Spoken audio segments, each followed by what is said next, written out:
மாண்புமிகு பேரவைத் தலைவர் அவர்களே, உளுந்தூர்பேட்டை தொகுதி உளுந்தூர்பேட்டை வட்ட தலைமையிடத்தில் திருக்கோயிலூர் பகுதியிலிருந்து பிரித்து புதிய கூட்டுறவு தொடக்க வேளாண்மை மற்றும் ஊரக வளர்ச்சி வங்கி துவக்க சாத்தியக்கூறுகள் இல்லை. மாண்புமிகு உறுப்பினர் ஏஜி மணிகண்டன். மாண்புமிகு பேரவைத் தலைவர் அவர்களே, நான் தான் சொல்லி அந்த உளுந்தூர்பேட்டை நகர பகுதியில் உள்ள வேளாண்மை கூட்டுறவு வங்கியில் 22 கிராம பஞ்சாயத்துகளும் ஒரு நகரமும் அதில் பயன்பெறக்கூடிய வகையில் அந்த வங்கி இயங்கிக் கொண்டிருக்கின்றது. அது அந்த கிராமத்தில் ஒரே இடத்தில் இத்தனை கிராம பஞ்சாயத்துகள் பயன்பெறுவது என்பது சிரமமாக உள்ளது. அதை இரண்டாக பிரிப்பதற்கு அரசு முன்வருமா என்று நான் கேட்டுக்கொள்கின்றேன். அடுத்து மாண்புமிகு நமது தமிழக முதலமைச்சர் அவர்களும் மாண்புமிகு நமது வருவாய்த்துறை அமைச்சர் அவர்களும் நமது எங்கள் மாவட்ட பொறுப்பு அமைச்சர் அவர்களும் நேற்றைய தினம் உளுந்தூர்பேட்டையில் உள்ள அரசு சாக அந்த நிலத்தை பட்டா வழங்க வேண்டும் என்று அறிவித்திருக்கின்றார்கள். அவர்களுக்கு என்னுடைய மனப்பூர்வமான நன்றியையும் வணக்கத்தையும் தெரிவித்துக் கொண்டு நீண்ட நாள் பிரச்சனையாக இருந்ததை நிறைவேற்றி தந்தமைக்கு பணிவன்புடன் கேட்டுக்கொண்டு இந்த கூட்டுறவு வங்கியை இரண்டாக பிரிப்பதற்கு மாண்புமிகு அமைச்சர் அவர்கள் முன்வருவார் என்று கேட்டு அமைகிறேன். மாண்புமிகு அமைச்சர் அவர்கள். மாண்புமிகு உறுப்பினர் அவர்களுடைய கோரிக்கை நியாயமானது.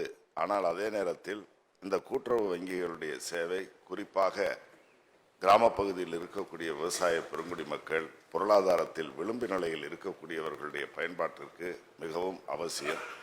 ஆனால் இந்த கூட்டுறவு தொடக்க வேளாண்மை மற்றும் ஊரக வளர்ச்சி வங்கி என்பது கடந்த பல காலங்களாகவே புதிய கிளைகள் எதுவும் தொடங்கப்படவில்லை. தமிழகத்தில் ஏறத்தாழ 180 வங்கிகள், அதாவது கடந்த காலங்களில் எல்டி பேங்க் நிலவள வங்கி என்று அழைக்கப்பட்ட அந்த வங்கிகள் இடைக்காலத்தில் அதற்கான நிதி ஆதாரங்களை குறைந்த வட்டியில் தந்து வந்த நபார்டு போன்ற அமைப்புகள் அதற்கு கடன் தருவதை நிறுத்திவிட்ட காரணத்தால் இடைப்பட்ட காலத்தில் அந்த வங்கிகள் தொடர்ந்து ஆரோக்கியமாக செயல்படுவதற்கான வாய்ப்புகள் இல்லாத சூழ்நிலை இருந்தது.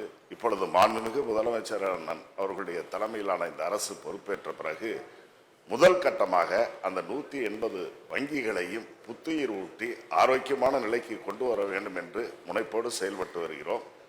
ஆனாலும் மாண்புமிகு உறுப்பினர் அவர்கள் வைக்கின்ற அந்த கோரிக்கையின் நியாயத்தை உணர்ந்து அது எல்டி பேங்காக இருக்க வேண்டும் என்பதை தவிர்த்து 19 தொடக்க வேளாண்மை கடன் சங்கங்கள் இருக்கிறது. மேலும் 1-2 தேவைப்பட்டால் அதை தொடங்கலாம். அதே போல நகர்ப்புற வங்கிகள் இருக்கிறது, அதனுடைய கிளையும் துவக்கலாம். ஆகவே இந்த எல்டி பேங்க் என்பதை தற்போது திறப்பதற்கான சாத்தியங்கள் இல்லை. தேவைப்படின் புதிய வங்கிகள், அதாவது தொடக்க வேளாண்மை கூட்டுறவு கடன் சங்கங்கள் தொடக்கப்படும் என்பதையும் உறுப்பினருடைய விருப்பத்திற்கு ஏற்றவாறு நிறைவேற்றி தரப்படும். நீங்க கொடுக்க மாட்டேங்க, இவ்வளவு விளக்கம் சொல்லியிருக்கீங்க. கொடுக்கிறோம்னு சொல்லிட்டோம். செய்திகளை உடனுக்குடனும் துல்லியமாகவும் தெரிந்து கொள்ள சப்ஸ்கிரைப் பண்ணுங்க.